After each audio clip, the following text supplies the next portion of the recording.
Hello, hello, everyone. Welcome, welcome, welcome. Welcome to Travis Michelle. We are back. Woo, woo.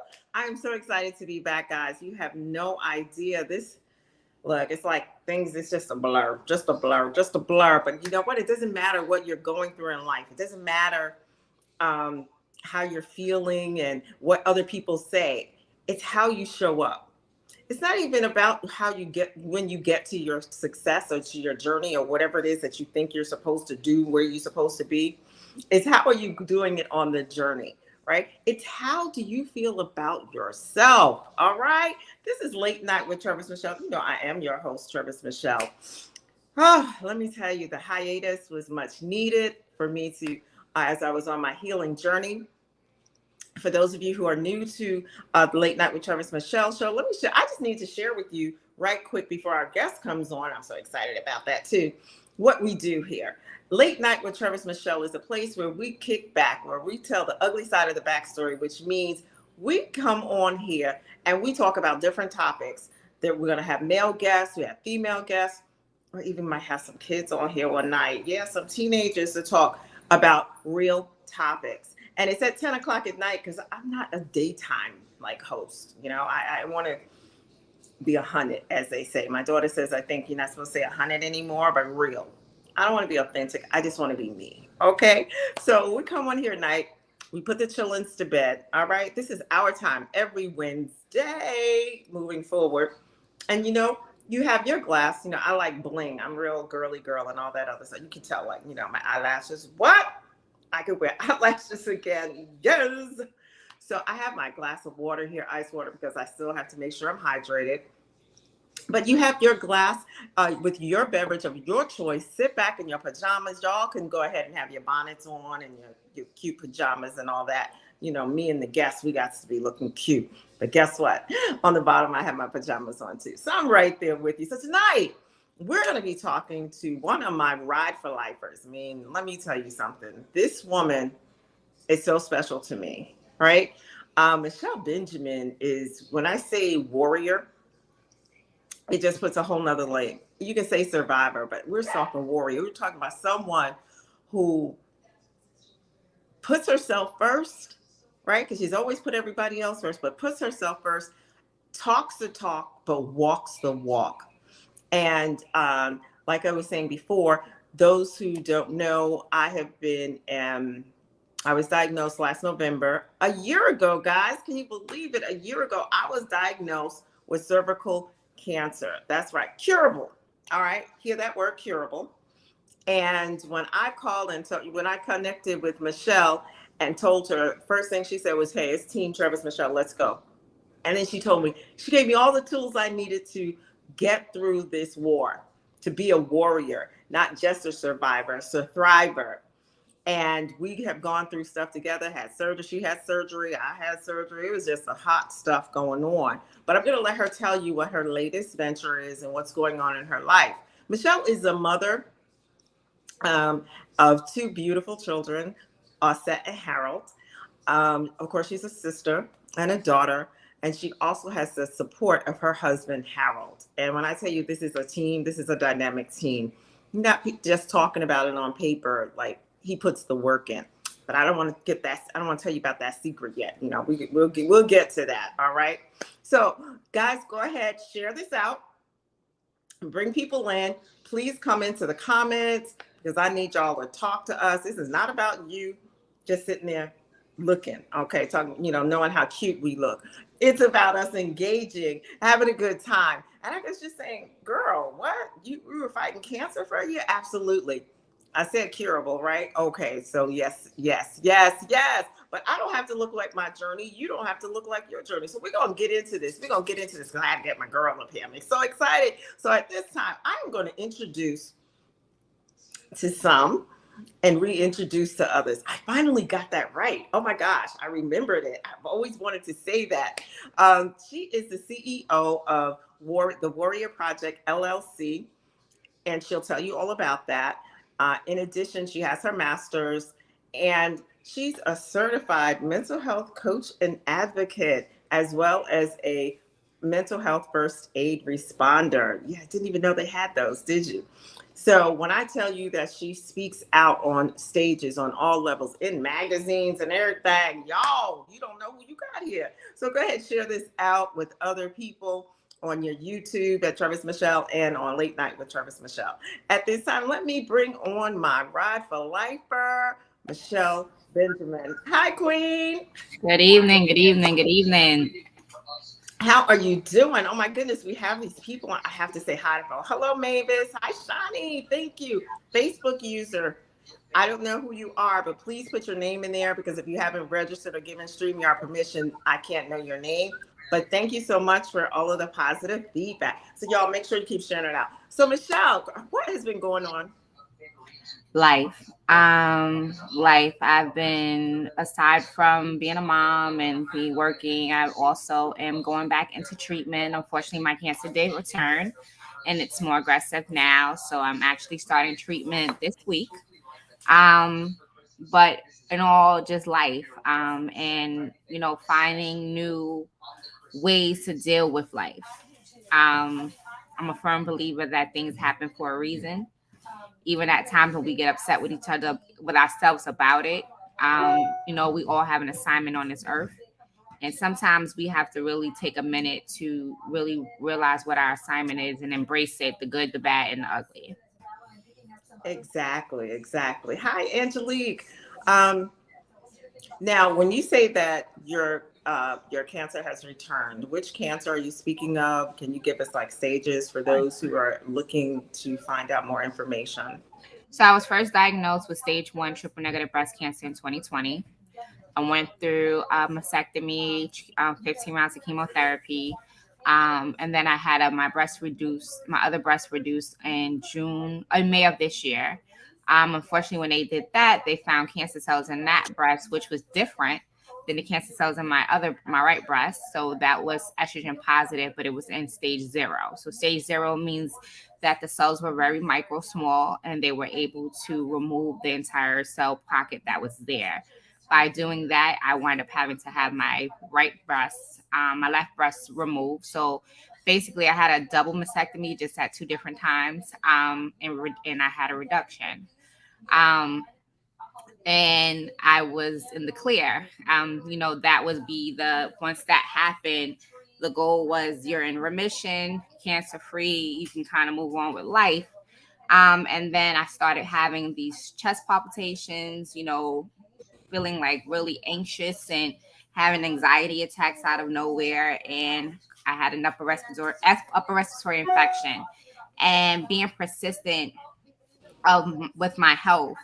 And that's key word, being persistent with your health. Oftentimes we don't feel well, right? And we Right. assume, oh, it's just a cold or it's nothing serious. And then we might go to the doctors and they'll be quick to say, oh, it's just a cold, it's nothing serious. I knew something wasn't right. So me being persistent, I went back. I was literally going to the emergency room 2 to 3 times a week, because everyone was saying it's just a cold, it's nothing serious. It's just there's a cold going around. You have children, kids bring germs. School just started back, so I have a 5-year-old daughter, and kids are germs. In doing that, I had a CAT scan and an X-ray of my chest, and unfortunately, they found swollen lymph nodes. Swollen lymph nodes is a sign that something is happening.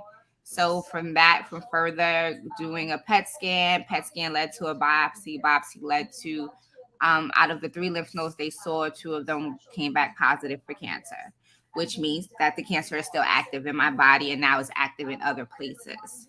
So now I'm going back into treatment, and unfortunately, with metastatic breast cancer, there's no end date. There's no, okay, you're going to get 12 rounds of chemotherapy, you'll be on a drug free a couple of years, and then you're Right. good. It's kind of like where you're on medication until your body is kind of in remission, or, unfortunately, for stage 4, some people that are metastatic, the medicine doesn't work, and the cancer continues to spread. So that's basically where I'm at. But in all, even from the very beginning of my journey to even now, my mindset has always been go hard or go home. I call myself the fearless warrior for a reason. Even at times where you're in a position where you can't control what's happening, you can control your reaction. So what good tools can I get out of this experience? What am I learning? What good takeaways can I take from this? Because in all, it's something that's misfortune, but it's actually something that's a blessing in a sense where I'm able to now speak Mm-hmm. about something that doesn't only affect me, but affects hundreds of people around me. I'm not the only Black woman going through something. Right. This is something that, you look at the statistics of cancer in all, we are the highest mortality rate of death in every category. And that's for a reason, not because we got the lucky ticket.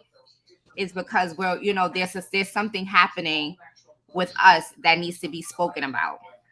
So I always look at the things as what is God telling me that my mission is, and not looking at it like why me. I look at me, why not me? Right. Uh, you Mhm. know what, guys? Let me tell you something. Um, Michelle has been the same the whole time, and I we have such kindred spirits. And if the backstory is we work together, and when she first was diagnosed, I would just talk to her. We didn't really have a whole lot, but I just told her, I'll encourage you. She was following me on social media. I was following her, and watching her go through, and then look up. And it was like a year later, and then I had to go through my journey. And I reached out to her because I didn't have anyone to reach out to. And that's something that's so important. We're going to talk about that as women of color. Okay. And yes, it's all women, absolutely, but we're Black women. So we're talking Mhm. about women of color, our Indian, our Asian, Caribbean, our Latina. Um, it looks a little different, and it feels different when you're walking into those doctor's offices. And sometimes the information you receive, the treatment that you receive is different. And I'm not talking about so much from the medicine part, but the socio part, the mental and emotional part, which is so important. And to have someone such as Michelle saying, okay, this is what you need to do. I didn't want to do it. I'm gonna tell you right now. She knows. I was like, yeah, I don't need therapy. I've been through therapy already. I'm good.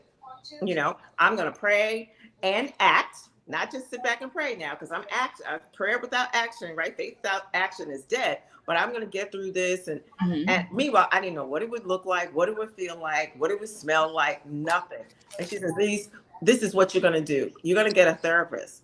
You're going to fight this, right? You made that decision. You're gonna put your warrior hat on, down to what music I have to listen to, how to psych myself up, get into that mental space, because you have to be in a certain mental space. You do. And that's what she taught me. And now, as a certified mental health advisor and advocate, she's sharing this journey already.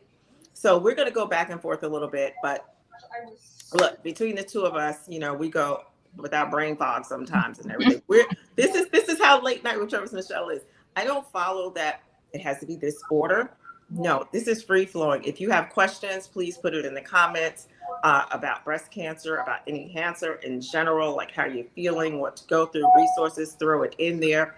Even if you're looking at the replay, now I will be going back and checking those so that we can respond to you. But with you going through the first two times with breast cancer, when you started the Fearless Warrior Project, like what Mhm. made you start that, and what is that really about? So the Fearless Warrior Project was actually inspired by my daughter.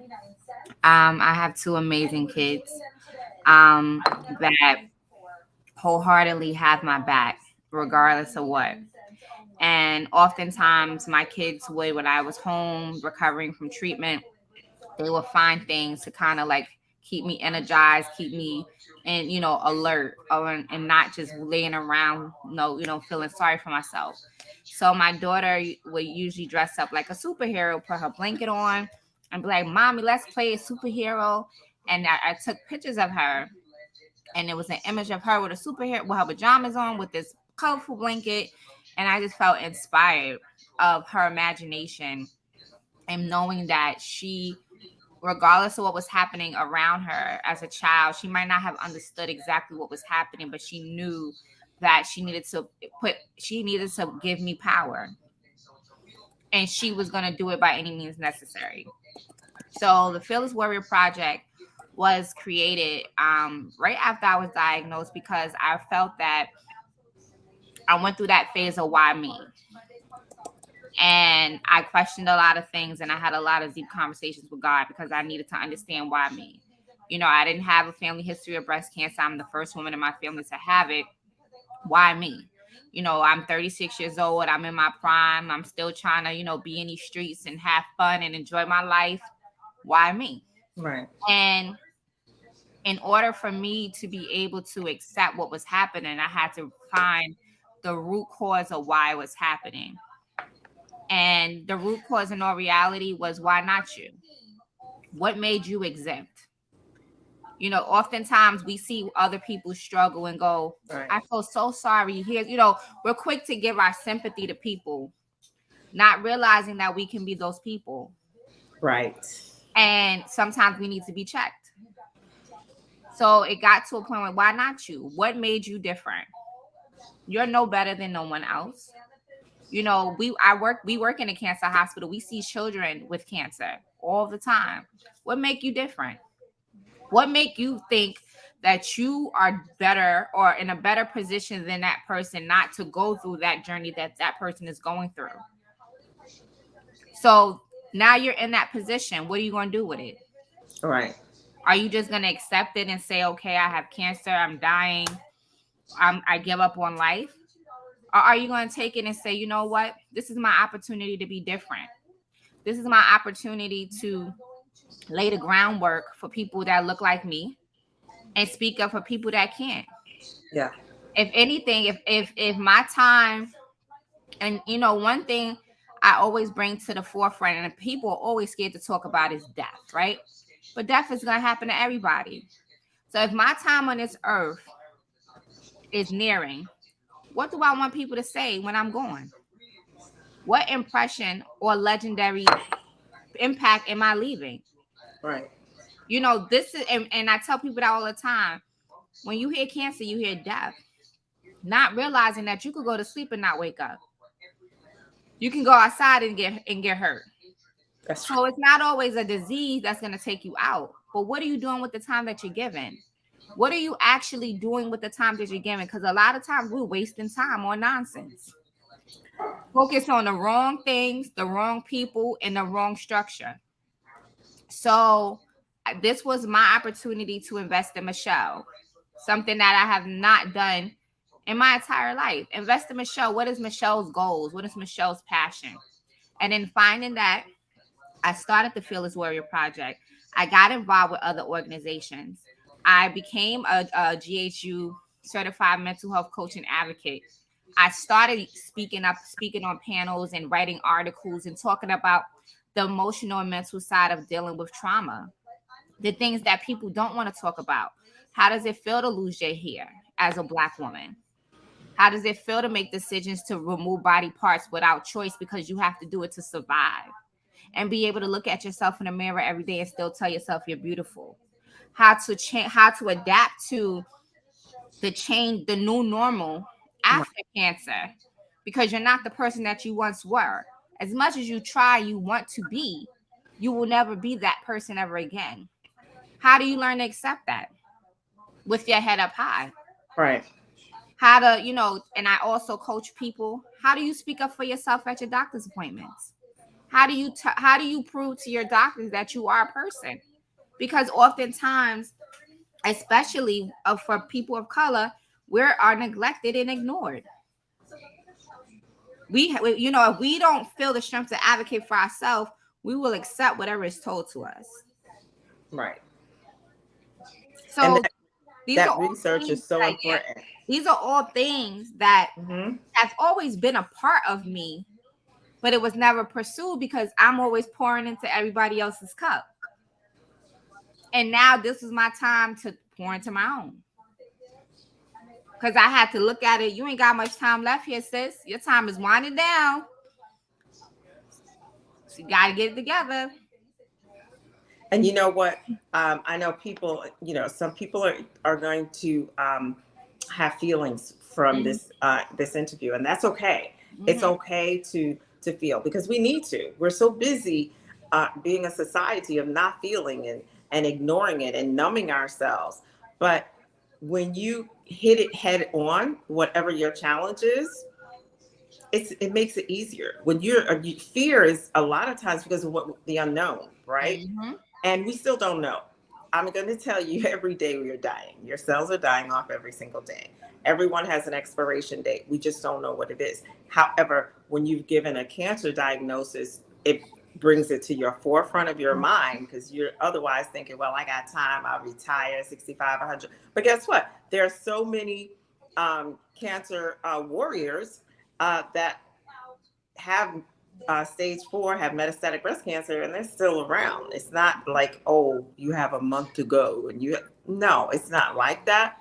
But it is conversations that we need to really talk about, start feeling comfortable speaking about it. Because I know for myself, when we were talking about therapy, I have a private therapist, and she just deals with cancer patients, because it's different than going to a regular therapist, because we go through stuff that our friends and family, they really just, y'all, we make it look easy. Mhm. Shawnee is on here. This is my also another ride for lifer. And she called me a couple of weeks ago, and she was like, girl, I was looking at a breast cancer documentary, or a young lady was telling her story.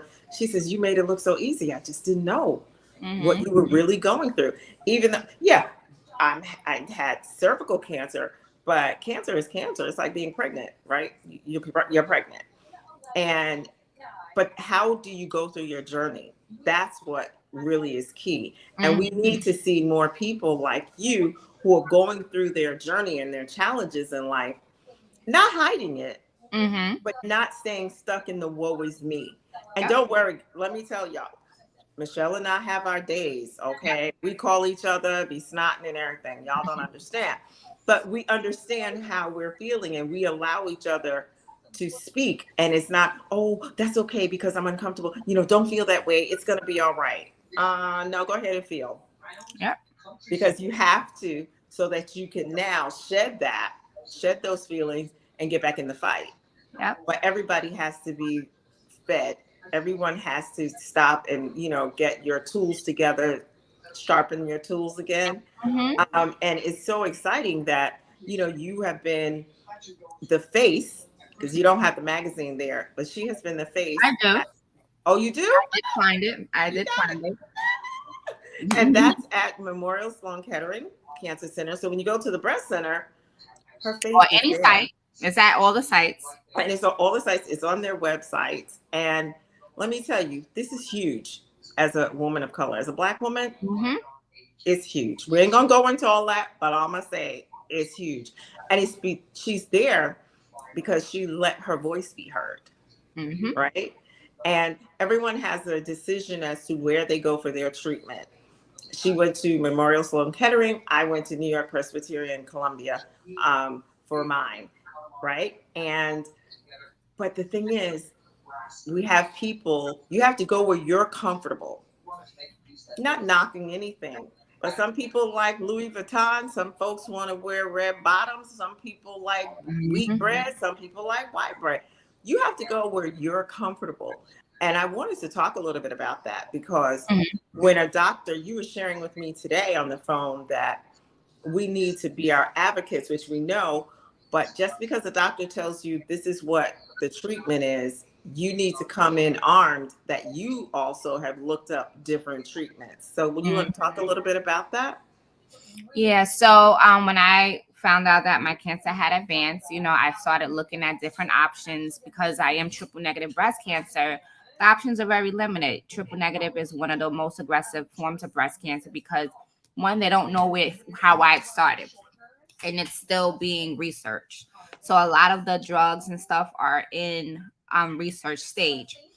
And one of the great things about being an advocate and being willing to put myself out there and open my mouth, I was able to meet other women Mm-hmm. in the same journey as mine, and pitch ideas and network. And in network, you get information that, you know, you might not have known, but they know, and you're able to share. And that's the biggest thing. Not being afraid to tell your story and just to speak. And in this journey, I've met some really incredible women. One is Karen. She's the CEO of Karen's Club. She is another stage 4 triple negative breast cancer survivor, but she is also a heavy advocate for clinical trials and research. She's heavy in the genetic testing and genomics. And this is a Black woman that can sit at any panel with any pharmaceutical company, any scientist, any doctor, and talk about the components of a cancer cell and the different mutations that can happen, and can also then translate that those big words that kind of go right ahead in our doctor's appointments to the average person, so that you understand what is happening in your body. And doing that, I'm able to have these conversations with my doctors and not be just being told what they think I should do. Right. So when I had my meeting with my doctor, him already knowing the patient that I am, he came prepared, because he knew this wasn't just oh, Michelle, you're going to do this, and then you're going to do that, and then you're going to do this. No, he understood that when I brought my report, I had stuff highlighted. So what's my PDL score? You know, it says that I have mutation TP53. Did this just happen? Or did my tumor originally have this? What components of my cell make me eligible or ineligible for immunotherapy? These are all things that we as people don't really look at. We don't really investigate and break open those reports and pull them layer by layer.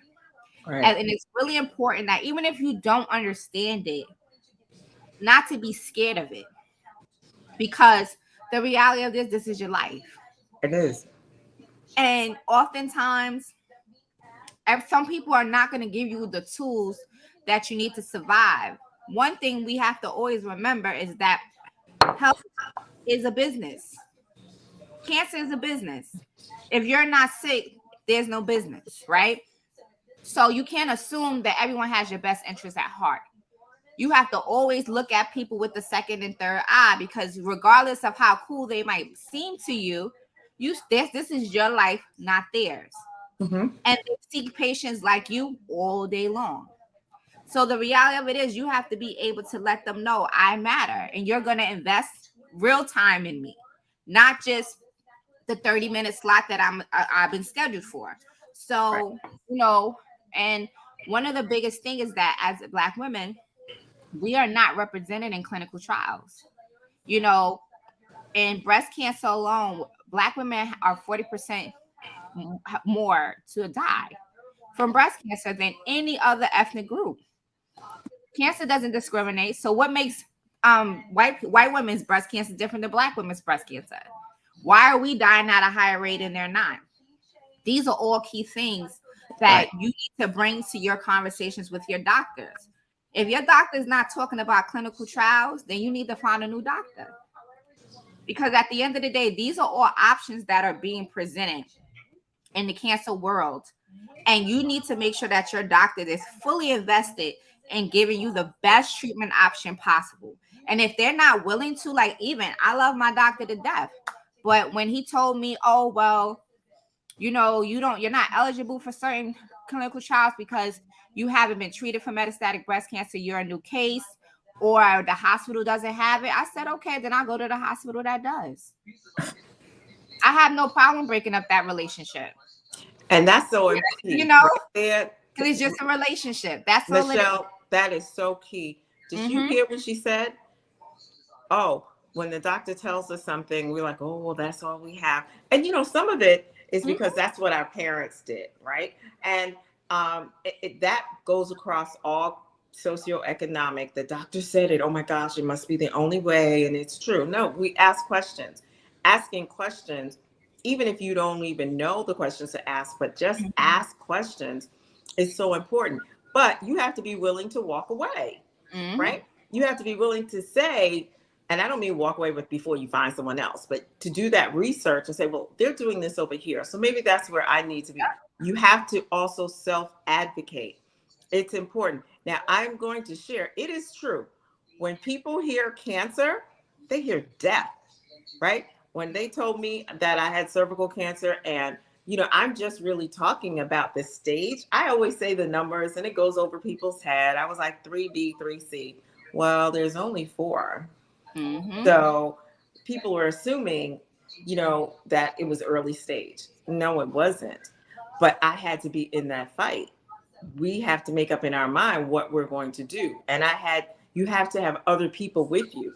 Like Michelle has her husband, she has someone else there to listen because it's a lot of information. We have our emotions at the same time, but we're also trying to, we're type A women, right? So, and we're mothers and we Black women. So, you know what I'm saying? We hold it down.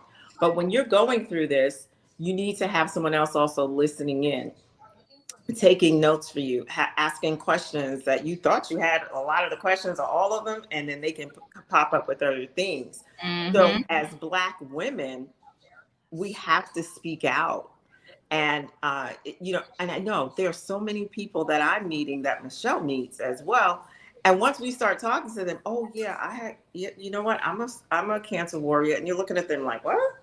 And they only mention it, but oh, I only say it, if somebody really talks to me about it, because people treat you different. And they Mm-hmm. do. And it's because they're uncomfortable, right? Now as a speaker, my one of my main speeches now, right, is you heard cancer, I heard curable. So whether you are metastatic or you stage 0, you have cancer, you have cancer. And we still have to go through those feelings and go through the grief process. I want to acknowledge that Shawnee said she thought only certain types of cancer needed chemotherapy. Depending on your stages, Mm-hmm. I'm in a support group, and the young ladies, they had the same thing I did. They only had surgery. That was it. So some of the things I'm going through, they didn't, because I had the most aggressive, right, treatment known to me. I say known to man, but trust and believe. It was really aggressive because my stage was advanced. And even so, I don't want to like cut you up, but even with that, one thing that I'm also learning, and this is just from speaking with other people, is that sometimes the treatment that we get is not enough. You know, I was stage 1, grade 3, right? Right. Although I was early considered an early stage because I was only stage 1. I was grade 3. That grade 3 meant that my cancer is progressing aggressively. So from now looking back and just going, going back to what was happening, and I had another conversation with another triple negative breast cancer survivor that's stage 4 as well. That stage 3 never really got acknowledged, right? Because I just was giving chemotherapy and that was it. Right. How are we managing those other components and subtypes that's within that cancer? Because the reality of it is, you're never officially cancer free. They're just dormant in your body. You hear women that had stage 1 and then 10 years later it came back stage 4.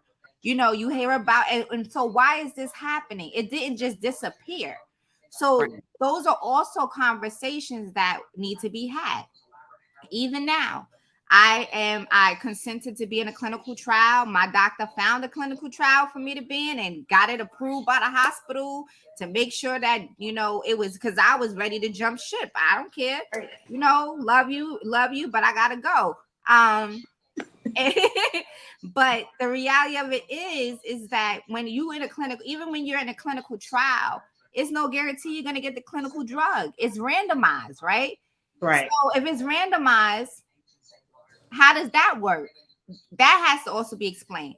But what I will tell people is, if you're in a clinical trial, whether you get the clinical drug or you get the standard of care, you're still being monitored aggressively, right?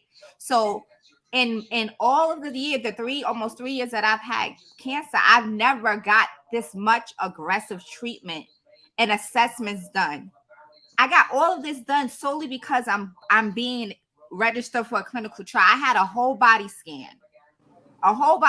So just imagine if I got a whole body scan at stage 1, just to be to assure that my cancer was stage 1, how many people that would save from having to find out years later that their Right. cancer has advanced?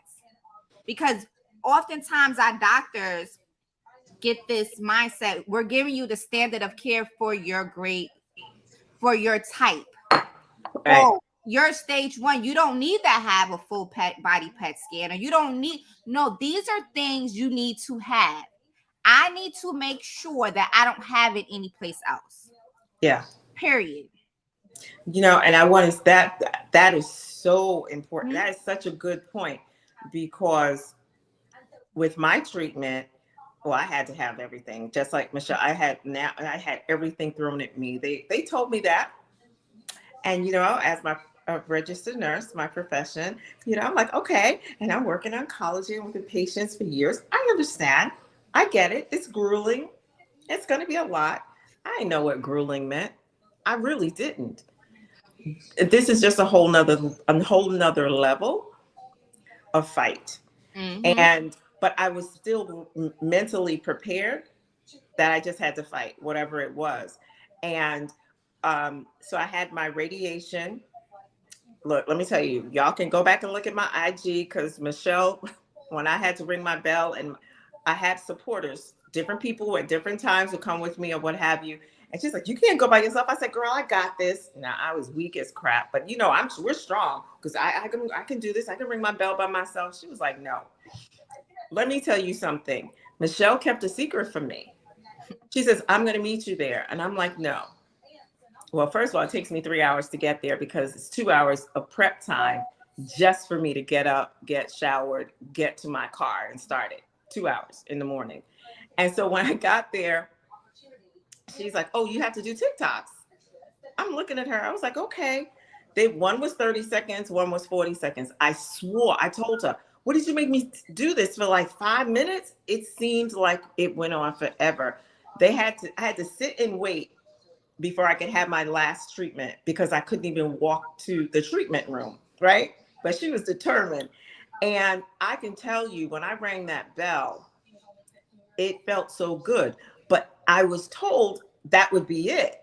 You had your chemo, you had your radiation, this is going to be it. And they had in their mind, my doctors, that was the course for me, right? And I just sort of also share in that story. Then Michelle tells me, she brought me flowers and everything, that, oh, I said, so where are you going? Let me drive you home. And, meanwhile, the two of us, we were two old ladies. I swear, we were trying to get back to my car. And she says, no, I have to go and get my drains removed. And I looked at her, side eye, all kind of stuff. Like, what? She had drains coming out of her her chest. But she came to be with me, to support me. See, that's that when you say you have that core people who understand. Of course, I busted her. And then I dropped her off.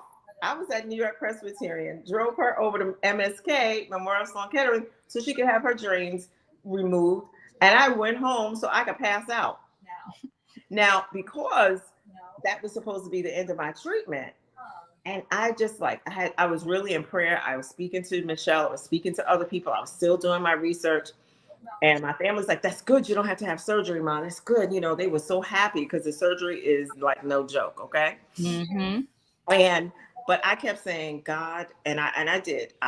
And those of you who believe in the Lord, you understand what I'm saying. I said, if I need to have that surgery, because I didn't want to have surgery, I didn't.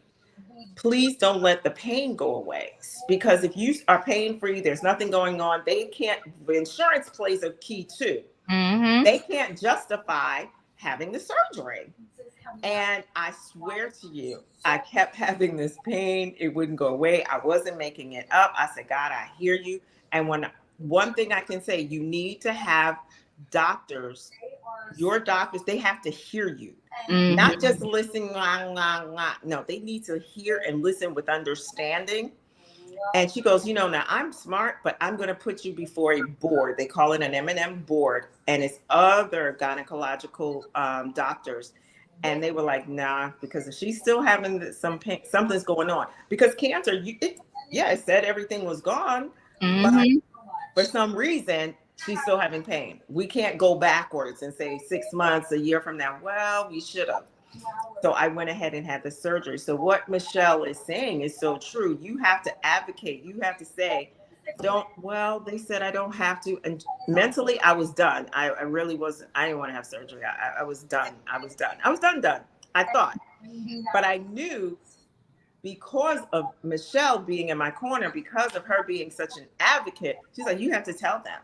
I know you don't want the surgery. I know it's going to take, I mean, I have still time. I still am not cleared. I have still months to go. But what if I did not speak up for myself and later, because they said, you know, it could be microscopic. We're not sure. We don't know. We don't see anything. Yeah. And where they test it all over the place, we don't see anything, but the symptom is still there. The pain is there. And I had the surgery. And I can tell you, I feel better, right? And you don't know what's going to happen. Yes. And it's so true what you said. You're in remission. You don't know if it's somewhere else in your body. You don't know what's going to happen. But then again, I could go outside and get hit by a bus too. So am I going to live my life like that? Like, oh, I can't do anything? Mm-hmm. Or am I going to fight? And this is why I am surrounded by queens like Michelle. Now, Michelle, you say you have children. Can you just share shortly with us? How does that conversation sound like? Because it's one thing speaking to an adult and they like hear death and go out. I had to prune some people from my life because I understand you can't handle it, but I can't have you in my corner because I need fighters over here in this lane. Okay. So how did you have that conversation with your two children? Because one is 15 and one is 5. Those are two different conversations.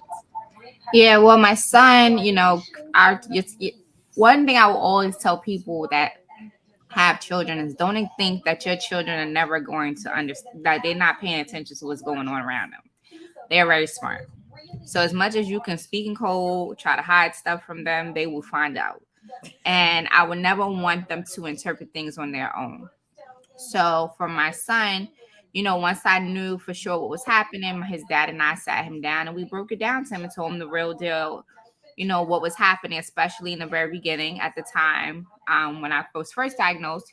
It was we were in a pandemic. Schools were shut down. So he was home. It wasn't like I could hide this from him. He was home.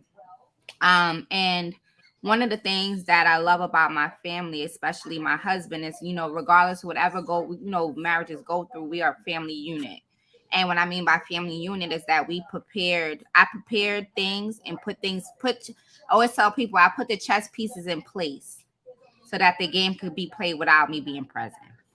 So whatever was necessary, whatever my kids needed as far as, that extra help for homework and, extracurricular activities, those things were in place before I executed any plan because I knew that they needed that support and that buffer. My 5-year-old, my daughter was 3 at the time. So of course her conversation was a little different. I had to speak to her in her terms. And one of the great things is that, and I tell people about this, Shades of a Cure Diamond Shamgar. She has a coloring book called What is Cancer? And she has an edition that's for breast cancer, solely for breast cancer. And it's coloring and being able to learn by playing. And, for 3-year-olds and young kids, that is very important for them to understand what's happening, but in their terms. So like my daughter, she checks her buttons every day and she understands that mommy has breast cancer. She understands that mommy had her breast removed. She's seen my scars. I don't hide things from her because either way, she's going to make, our kids, regardless of how much we try to hide things, they're going to find ways to fix, either they bust in the bathroom while you're in the shower or bust in the bathroom while you're on the toilet. They're going to find a way to see what is going on. So you don't want them to assume, you want to show them. With this second round of going through this, I had another deep conversation with my children and I spoke to them in depth about what was happening. And, I also let them know that, this might be a little different for mommy. And, my daughter, first, she's always like, well, is your hair going to fall out again? Because if your hair falls out again, they got this Moana wig on Amazon. So this girl been trying to give me this wig. So we bought the wig. The wig is in my room. She has her own Moana wig. I have my own Moana wig. You know, that whatever, this is her way of feeling like she's helping me. So I want to encourage that, right? And she's like, you know, if your eyebrows fall off again, I could draw them for you, mommy. I got you. And I'm like, sis, all right, you got me. We good. And these are things as a mom that I have to give her. I have to allow her space to how she deals with her emotions. Even my son, you know, teenagers, they have a tendency to keep stuff inside. But just having those conversations and keeping them involved, you know, letting them be a part of it, be a part of the journey. Like, you know, my son is a little older. So when I'm at treatment, it's 2 blocks away from his school. If he's comfortable enough to come to the treatment center with me, he can sit with me inside the room so he can see firsthand what's happening. One of the things that I really encourage, and then also for myself as a mom, I'm a co-author of a book called The Mother's Prayer, and it's an anthology of women writing letters to either their daughters or their experiences to their mom. And my particular chapter was a chapter to my 5-year-old daughter. Why? Because at 25, she has to get her first mammogram. And, you know, with me going through this journey, I might not be here to walk her through that process, but I want her to have the groundwork and the foundation to be prepared to advocate for herself. So those are also things that I personally feel like I for my own healing that I have to do, you know, being able to heal myself and to get the things that I want out without holding on to them, the fears that I have, like the reality of that, of, you know, if I'm not around when they get older, what's going to happen to them? What is going to be, you know, what type of person they're going to be, who's going to protect them. So that's another thing that I'm a firm believer. You have to know who your village is, yes. Right? And yes. you have to start really paying attention to who your village is, because sometimes the people that we assume are in our village, they're not. No. And it's not that they're incapable. Some people just don't have it in them. You know, I can't be your crutch in my crutch. I can't continue to pour in your cup and my cup be empty. You know, and that's what it is. And you know, that's part of the process. Like, you know, and just in life, we have a tendency to invest in things and people that have no purpose of growth. Nothing against them, but it's the truth. You know, life at times, you know, you have those people that, you know, that's constantly is always something going on, right? It's always something going on, and you always have to be the savior for them. Who's saving you? Who's saving you from them? No. God's trying to. You keep on not paying attention, but I'm just, you know, who's saving you? So you have to like look at things, and you know, there's been a shift in the way I move. There's been a shift in how I treat certain people, and it's nothing against them. I still embrace people, but I know what their purpose is in my village. I know what they matter, because I also know I have those people that, you know, when I start this journey and I press that button and say it's go time, everybody, my soldiers know how to go into their position and they're ready. You understand? So, and that's the thing, is knowing who your people are and realizing that, you know, you're not, I'm lucky enough to have a village of strength, but everybody doesn't have that. But the reality of it is there are so many groups of support that are out there that people like, you know, I'm part of For the Breast of Us, you know, Sisters Network NYC. These are people that I might see them only on Zoom, but these sisters pray for me. They talk to me. They check on me. You know, they make it a point to volunteer to bring meals to my house. And, you know, sometimes your village don't have to be your people that, you know, the people that are your blood. You know, these are things that, especially as community of color, that we need more of. Right. And like even conversations like this, like, you know, me and Travis are both certified mental health coach and advocates. And, you know, I tell her all the time, like, sis, we need to start a mental health workshop. Because the reality of it is that we go through, one thing my therapist told me, just because you have cancer don't mean life stops. And it doesn't. Whatever problems you had before you was diagnosed just got heightened. Those bills keep rolling in. Yes, they do. Those children still act up. If you're with a boo thing, husband, whatever, you still have things to deal with. Yes, you do. You still have forms to fill out. Mm-hmm. The weather's still going to change. The days Yep. and minutes are still going to tick away, and that's something that, you know, we don't have that luxury. Like, I feel like right now, I almost sometimes lost in space, and that means because I've been fighting so hard for a year, and now I'm like, oh my gosh, they have new cars. What are they? Because it's like a rebirth, Mm-hmm. and because you were in the fight, Yeah. you're like, you're go. That's it. So then people don't understand. Like, you have to protect your peace. You have to protect your space. And I'm a reformed people pleaser because I want everybody happy. I want that. But they didn't really care about me being happy. Gotta get those people. And I put myself on the back burner. Well, I don't do that Mhm. anymore. Okay. Because you don't understand that. Yes. This is new and improved, Travis Michelle. So, and I'm proud of it, and I'm happy, and I feel good. And if, you know, even when you have children, if you have more than one child, if you have one child, you know, but if you have more than one child, whether it's 5, 10, whatever y'all got, you have to realize which are the ones that can be your healthcare proxy, which are the ones that are going to be there in the trenches. And there are others that they may have a family, they have something, they may not live near you, whatever. That's okay. It's nothing wrong with that, but you have to know who your key players are on that chessboard. And I didn't say checkers, I said chessboard, okay? Because it's calculated, it's smart moves, and know where to position them.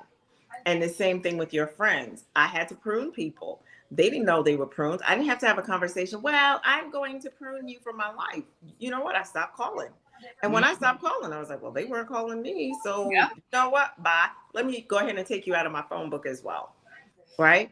And I just want to say, I'm so excited for those of you who came on tonight. With my, you know, having a hiatus, but I have to heal. I have to take care of myself. And I wanted to do and be, but I couldn't because my cup was really low. And to see people come on, you guys come on tonight, and those of you who are going to be looking at the replay and those on YouTube, please make sure you subscribe, like, and share my YouTube channel. It's Travis Michelle. I will be growing that, so I need more subscribers, guys. And, you know, just to see the love on my Instagram pages, it means so much. When I talked to Michelle, because I've been trying to do this, right, Michelle, for the last few weeks. I'm going live. I'm going to do it. And she was like, yeah. I said, Michelle, you know what? I really need to do it this Wednesday. She says, okay, let's go. There was no hesitation. There was no, well, let me see if the weather is right, if the blood moon is there, if everything aligns. She's like, okay. Now, 2 of us, I'm going to tell y'all secret. I'm going to tell on us, Michelle. Yeah, we took a nap. We just woke up 5 minutes before it's supposed to get on, but we here. My alarm, I woke like, oh my gosh, what time is it? Where I am? I didn't even know where I was. Okay, guys. So I had to get in there and put these magnetic eyelashes on and, like, you know, prep my face up real good. I was like, oh, shoot. You know, because, yes, you'll see me in all different colors. You know, so I used to wear my hair bald. Sometimes I wear my wigs, but it's New York City. It's cold out there. So this is my hat. When it's warm again, then it comes off. But right now, it's a hat for me, too. But, you know, and we can't take ourselves so seriously. That's part of mental health. You cannot take yourself so seriously. Life is going to happen. Yes, Life is going to happen. And we know how we usually say it, but it's going to. But you still stay in it. Right? And now, Michelle, can you tell us, how can we find you? Like, what's going on in your life? Where can we find you? We got to be able to connect with you. People need to be out here in these streets with you. Well, I can be found on all social media as the Fearless Warrior Project LLC on Instagram and Facebook. I do have a website. It's still under construction, but it will be launching. If you do put in the Fearless Warrior Project LLC, you will see the page. So it's not that it's not existent. It is. But, you know, things happen and things got pushed back. Life happens. Just keep pushing. But I also we'll be launching some workshops coming up soon for mental health. Working with my sister here, and we're going to be really taking our tools as being a mental health coach and advocate, and how can we bring this into our cancer community and just be better for ourselves, but also for our peers. I feel like we have a message and we have a purpose, and if that means me sitting inside of, hosting a show at the chemo suite, then I'm a host a show at the chemo suite. Oftentimes these women are just sitting in the room looking at the wall. So, I already told my doctor I will be going and introducing myself to these women and letting them know you are not alone. Right. So, there's so much that I know that is my purpose. And as long as I have breath in my body, it's going to get done. But that is all of my contact information. And of course, anytime you need me to be on this show, you just let me know, even if it's 5 minutes before we got to get on. You know that. I mean, I got a story to tell. Exactly. And, see, Michelle talked, I really had not announced that I was certified as a mental health advocate and coach. And thank you for sharing that. And you know what? We had graduation, a week ago, last Saturday, not this past Saturday, Saturday before that. And Michelle was on there cheering, because I'm at Greenheart University. That's what we call GHU, by Colleen Davis. And Michelle was right there cheering me on. I'm there because of her. And I was like, as a speaker, I have to stay true to who I am. We have to stay true and stay in our lanes. I tried to cross over into the coaching thing, and I was pushing that, and God was like, yeah, you go ahead. Let's see how you do. Because I know we had a conversation that you're supposed to be using your voice and speaking, but you get caught up, and then you have your brain fog too. And you get in that little, you follow folks, and I had to, he pulled the reins on me. And I wanted something, I want to be able to speak, but also to recognize when people come up to me, because they do, and they have issues or they need resources, we should be prepared. I want to have those tools in the toolbox. I always talk about it, but we have to be about it. So the next time that you are in the presence of a cancer warrior, I know people say cancer survivor. You can survive things, but you can survive them and be completely jacked up, y'all. Right? So I say warrior because, people have said, oh, but it says your cancer is gone. Yeah, okay, remission, gone, whatever you want to say. But there are side effects to chemo. There are side effects to radiation. I call and I'm crying on the phone now to Michelle about stuff. Like it doesn't end there. But I want to make sure that I'm a resource for women, men, of course, but especially women and women who look like me speaking out about cancer, because we're made to feel shame. And when they do research, y'all know, I'm going to tell you, because as a registered nurse, when they are developing medications, it's usually not Black folks that are in there, male or female, that they're trying these meds out on. Yeah. This is why your blood pressure medication, Black men weren't taking it because it affected them sexually. But they were using it on white men. So when a Black man, I have to, as an RN, I always say, well, speak to your doctor. There are other meds. And they're like, really? You have to advocate no matter what it is. Because I don't want you to walk away from tonight just thinking, oh, we are only talking about cancer and I don't have cancer, so that's me. Look, it's any challenge in your life. You can use this. Your mental health is so important. Right now, everybody's the elections, this, my family's getting COVID again. My dog needs hip surgery, maybe. I mean, there's stuff, life goes on. They don't care that you can't lift nothing greater than 5 pounds. They don't care that I still have to go to the doctor. And on here, you don't hear any stuttering, right? Michelle knows I can talk, and she's, she'll just stop and breathe. They don't know I have to see the neurologist. You don't see that, but you see the presentation. But you don't know what that person is really going through. So be mindful of that and stop telling us that you're sorry. What are you sorry for?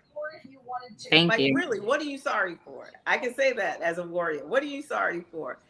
Say, if this is you, maybe you should say, you know what? You're doing good. Keep fighting. Something like that. But don't say you're sorry. Don't sit and make us feel worse than we already may feel, or bring us down, or say something negative. Come with something positive, because what you say might make the difference in our whole day. Mm-hmm. So I want you to just give us a word before you go.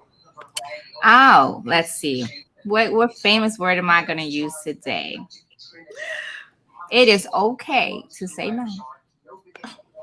And that's key. It is With the okay to face. say no. And I do it with a smile now.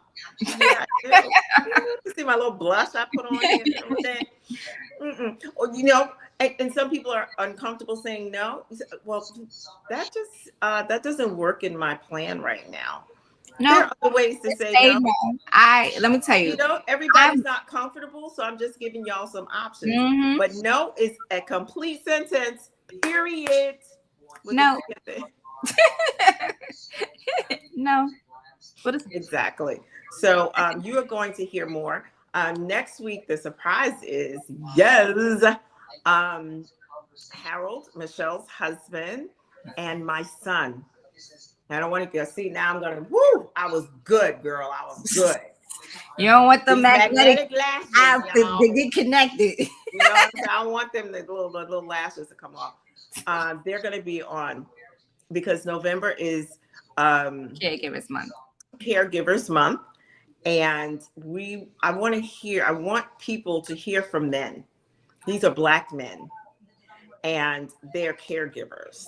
We always want to talk about the females and everything. We always want to dog our Black men. Well, I'm not on that train. I'm not. Y'all stay over there by yourself, because there are so many Black men, Black sons, Black children who are there for their sisters, brothers, mothers, fathers. And they need that recognition, because their cup has to be refilled. And how do we do that? And how do they feel? So the fact that Harold Benjamin, who is Michelle's husband, is going to come on. He's already been on a podcast, girl. Let me tell y'all. Yes, Kings and Queens is going to come on. All the way real. Yep. And then Khalik, who is Hobbs, who is my son, my youngest son, he's coming on. And when I asked him, I was like, you think you'll come on? He was like, okay, Mom, when? Right. And he's already spoken about me at his job. And he said, they asked him at Mother's Day of this year, we want you to speak and about the person who has influenced you and who's so important in your life.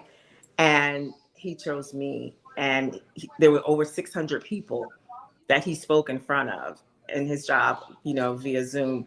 And they also are following me on Instagram and stuff. They tell him stuff. He's like, yeah, I already know. Oh, your mom's she's in the magazine. And they're like, yeah, I know. So to have these two dynamic Black men come on Late Night with Travis Michelle, I'm just hyped. I am so excited. You are going to see us on our social media pages. You're going to see us posting. You're going to see us together. We're going to be on IG together. And you just be involved. Stay in the game. Don't give up. That's important. Don't give up. No matter what it feels like, don't give up. Even if you don't know what it's like. Michelle and I, now Michelle's been on this rodeo before, but this is a clinical trial. She doesn't know exactly how she's going to feel. She's not going to know exactly how. We don't know. With a third eye, girl. Exactly. And I'm going to just be blinking it around. And we're going to be together, you know, because that's how we roll. And I'm just so happy to have you in my circle, not in my Thai circle. Like, I have the outer people. Hi, how are you? But I mean my circle, like right there. And Shawnee says, amen to that. My brother is my biggest advocate. Yes. And that's so good. Oh yeah, these magnetic glasses. I need to plug her. I don't get paid for it, but we don't have to always get paid to plug people. As far as I'm concerned, it's a Black woman, an ophthalmologist, and Dr. Anika. These are her magnetic eyelashes, because once you do, you're going through this cancer journey. You looking at stuff. That's too toxic. Like this wig is sitting on my head right now. I didn't even put my wig little thingy on to hold it. I don't use glue. So I don't want to use glue on my eyes. And because she's for sensitive eyes, I'm telling y'all, My cancer warriors, get in the game. You do not have to not dress up and look good. You still can. It makes a difference. So guys, thank you so much. We have had a wonderful time. We could talk all night. We'll talk some more too. Look forward to Late Night with Travis Michelle every Wednesday night now. Yes, we're back on 10 p.m. Eastern Standard Time. Y'all old folks, and I mean like 35, because they're like, what time is it? 10 o'clock? That's late. Whatever. Set your alarms. Take a snooze first, because I do. I have to. Michelle and I literally were like, girl, we put drops in our eyes and stuff. Take your nap. Have your beverage of choice. Have your pajamas on. Be ready for topics, real people. We are straight, no chaser, as other people have said in the past. Donna Izzard, I take her tag all the time. Straight, no chaser. She's also a New Yorker. Both of us. We got New York City in the house. We hope that this was informative for you. Shani, thank you so much. Shani is in California. Angelique is in California. And they're still tuning in. But these are my ride for lifers. I have them. I don't have ride or die. I don't have ride for dies. I just don't. Ride for life, because we're living every single moment. And I just okay, Shani. Shani's from Brooklyn, so she's representing. She's out in Cali representing for Brooklyn, okay? So thank you. I had to throw that in there. Come on now. Thank you again. And this is Travis Michelle. Until next Wednesday, 10 p.m. Eastern Standard Time. Share this out. Those of you who are seeing this on replay, put your comments in so that we can still connect with you. Subscribe to my channel on YouTube at Travis Michelle. I'm working on my LinkedIn. I have my IG that I will be more active on. So I'm just excited about all the things that God has in store for me and those people that are in my circle and the people that Michelle and I can touch. Because we're a team. So tag in it, we're ready. It's not like, oh my gosh, that's it. We're not going to do no until we have no breath in our body. We're in this game. We're in this game called life. So this is Travis Michelle. Y'all know how it goes. I'm too much for some, not enough for others. But guess what? I'm always just right for me. Until next time, next week, same time, same bat channel. Enjoy your week. And tomorrow is Veterans Day. So hello to and thank you to all of the. Oh, it's Friday. It's this is Wednesday. Whatever. Friday is Veterans Day. Shoot, I'm already on Thursday. I just want to acknowledge all our vets out there. My ex-husband is Army, and Air Force, and my son is Army. And those of you who are in all of the services, Navy, Marines, just thank you, men and women, for your service. Good night.